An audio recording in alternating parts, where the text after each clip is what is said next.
Disney Lorcana Frozen Week is in full effect. We have 4 breakdowns for cards today, and I even found a way to make one of them Frozen themed. Stay tuned for the whole video. Let's get on into it. Let's check out the first card, which is none other than the Duke of Weaselton. The Duke of Weaseltown. Weaselton! I'm just kidding, guys. I know. It's the Duke of Weaselton. I know. It's okay. Let's break them down. The Duke of Weaselton is a 1-cost inkable emerald character. His subname is Opportunistic Official. He has the 2 strength and 2 willpower stat line with a 1 lore and a flavor text of sorcery. I knew there was something dubious going on here. First of all, if we really take a quick look at this card, it's really cool. It's really inviting. From an art aspect, it's actually a character that's in the Illuminari, which is really cool. We've only seen one other card before. I believe it was Mickey Mouse. So just this, storytelling going on through the cards is really exciting. And I'm definitely looking forward to hearing more and seeing more and more about this entire story of Lorcana.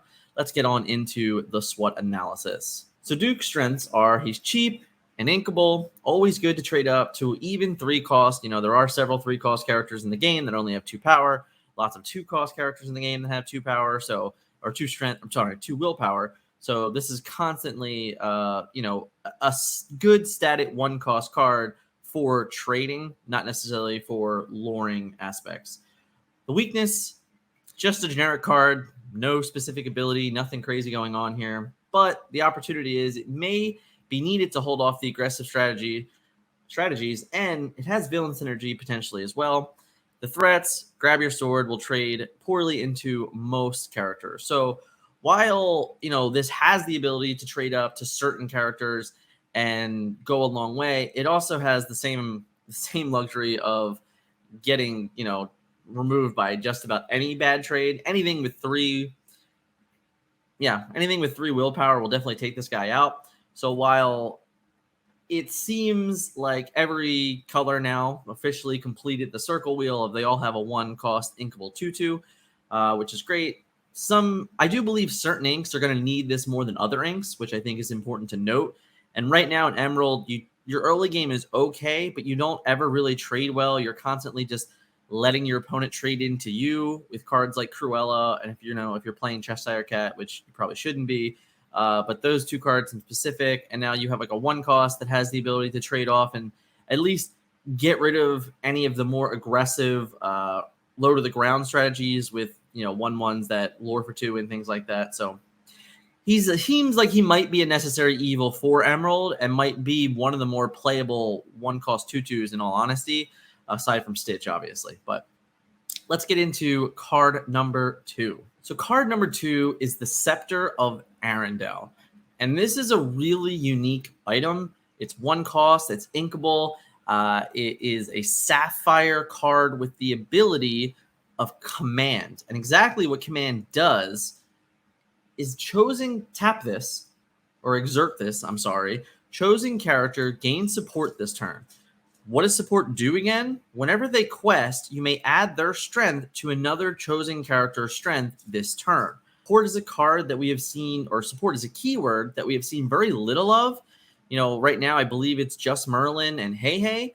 So those cards were actually doing pretty well in most testing so far, because Hey Hey, even as a 1/2, allows for trade ups out of your characters with just gaining 1 more strength. Merlin was really good at it because +3 strength was phenomenal, but his lore values didn't really match, so it was kind of mediocre. But having this on an item that you don't even have to pay 1 for to exert it, all you have to do is 1-time cost of putting it into play, and then from there on, you just have the ability to exert it and increase any given character strength on a turn, is really good.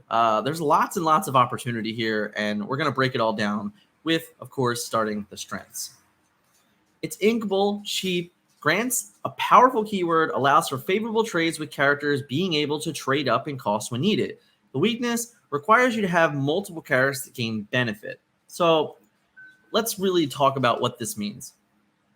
The fact that it is 1 cost means the benefit of playing it early, it just happens over the game. The other benefit here is that it costs 1. So you can also play it off curve on another turn to kind of like just out of nowhere make a trade that your opponent might not be prepared for, which is really fun and really great. But it also has the aided ability of being a low-cost item that has synergy with other cards as well. And the weakness, of course, is it's almost like weakness by design, because it's like, oh, once you have Scepter in play, your opponent isn't necessarily going to just make bad trades or present things, but a lot of also you have to understand that they might have to. So either this card looks to me really early on like a card that has to be answered. So let's look at the opportunity. The opportunity is, of course, Aerial Collector. With the additional items, can create large swings in board state. Evasive characters gaining support can give you a huge advantage for other trades and keep your characters more protected. Maleficent Uninvited gets to quest for 3 lore and support another character for +3 strength. And of course, the threats are naturally going to be currently Beast Hardheaded and Break. The opportunity is honestly endless. This card at face value very much looks like a perfect card for the Item Slingers deck. I've yet to play a game with that deck. I'm looking forward to adding this card into it, giving it a go, and presenting the information during Meta Monday next week. But right now, the really cool thing about this is, as I mentioned here, Ariel Wholeset Collector does really awesome things for the game. And now you have a way to utilize her multiple times in a turn. And you might even be able to give a certain character +6 strength or +9 strength. Or you might be able to give 2 characters +3 strength and +3 strength and just spread out the love. I really like this Scepter. I'm looking forward to playing games with it.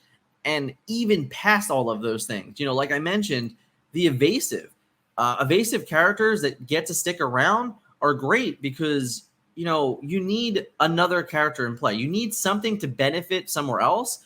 So even maybe like a Sapphire Amethyst list, which is focusing, on having the rush ability of Zeus and Rafiki, pairing it with Scepter, pairing it with other high willpower cards that are going to stand the test of time, like Maleficent, like King Triton. King Triton's a little bit of extreme, giving +5 is like going to be ridiculous no matter what. But all of these cards, have a true potential to be really good.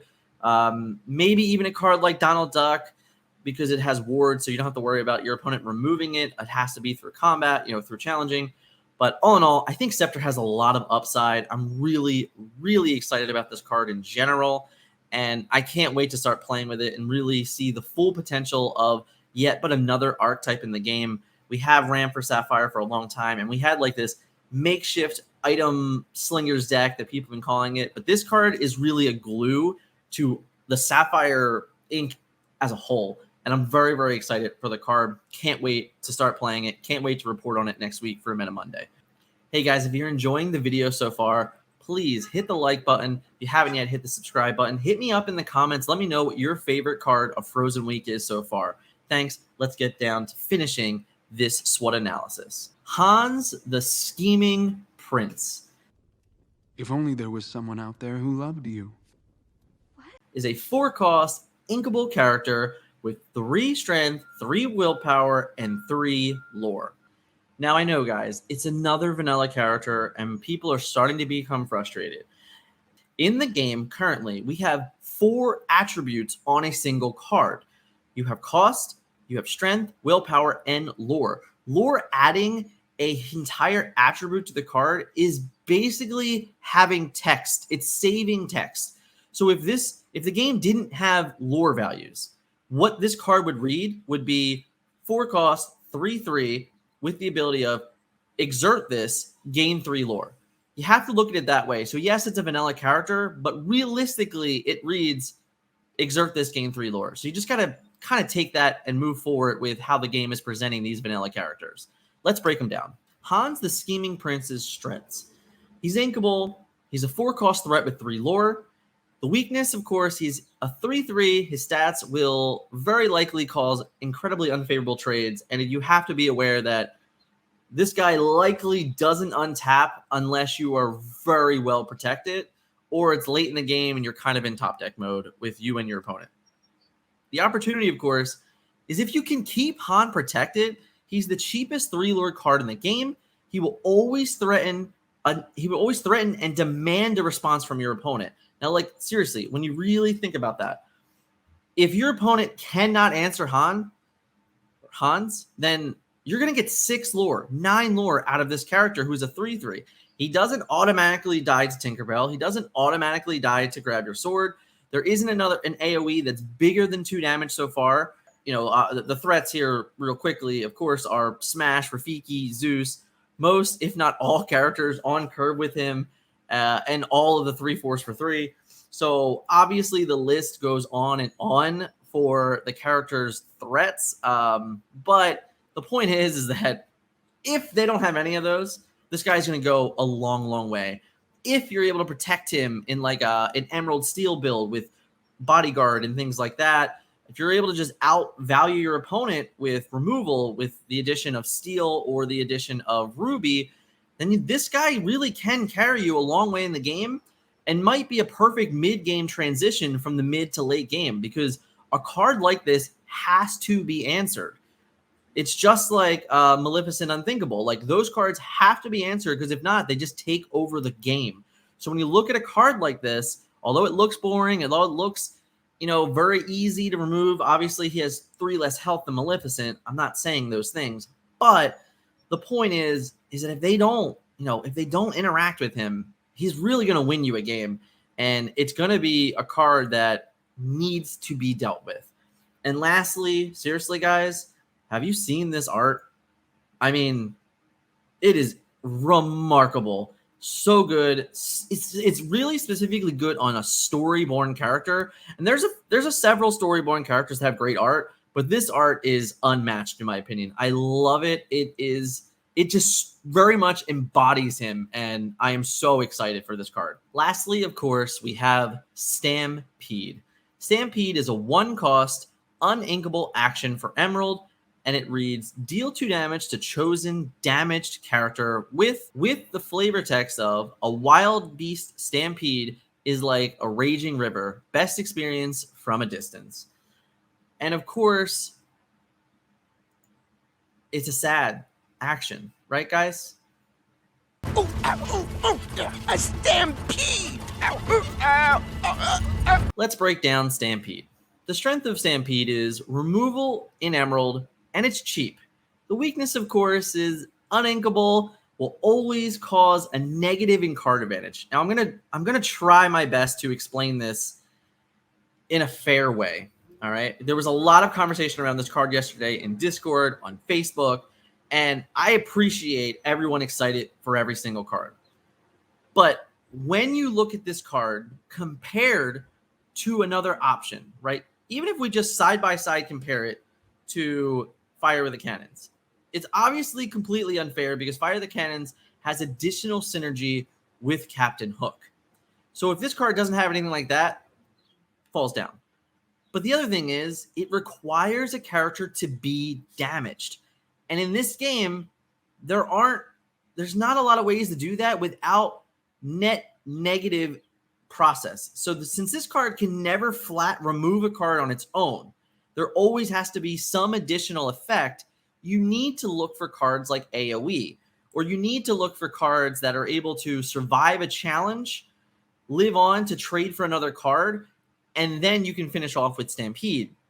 The problem is Emerald doesn't have a whole lot of cards like that right now. They need, let's just say like a Gaston, a 3-cost Gaston that would be a 2/2, that when he comes into play, he deals 1 damage to opposing chosen character.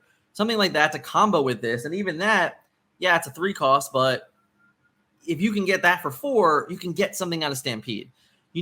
There needs to be an action, like a volley of arrows or something like that, where it's like deal 1 damage to all opposing characters.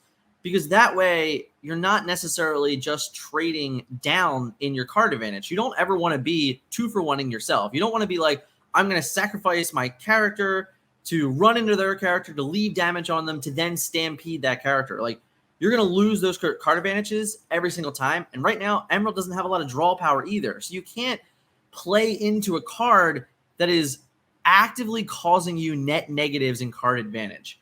And that's my biggest issue with this card. But let's look for the opportunity and threats. The opportunity, as we stated, you need character. You need a character that does damage when it comes into play or enters the battlefield, as we like to call it, ETB. And of course, any type of pairing with AoE is also good. But this was another conversation I had yesterday, was like, oh, it pairs really well with Tinkerbell and, grab your sword. And like, yeah, that's true. But this card is so unnecessary in those decks because they already have Fire the Cannons. And again, that is working with Captain Hook. So you're not going to go out of your way to play another uninkable damage card when you simply don't need it. I mean, Tinkerbell is this card all by herself. You know what I'm saying? So Emerald needs Steel. Steel does not need Emerald. Steel is much better off being paired with other inks right now. That Emerald is not for this card. You can find other reasons to pair Emerald with Steel, but not for this card whatsoever. This card would absolutely not make that cut. This card needs Amethyst or Amber or Sapphire to maybe get some more benefit from having damaged characters laying around. But all in all, not a fan. And of course, the threat is the threat is to itself. Like, honestly, like what I wrote here is this card could just always be a trap to players. And it is. It's focusing on that, man, this card never 1-for-1 trades ever. It's just never going to happen. You're always in need of another card. And that is the scariest part about this, is that it's going to be really tough and really difficult to make this card a playable action, in my honest opinion, because you're almost always going to be out card advantaging yourself. And that's nowhere for anyone to be. You don't ever want to be like, oh, I'm going to give this guy Reckless with my Iago, have him attack my Iago. My Iago is going to die, but then I get to hit him with my Stampede. No, like that's not a good play. You 2-for-1 yourself. You understand? Like you're just like, oh, I turn my guy. No, it's you literally 2-for-1 yourself.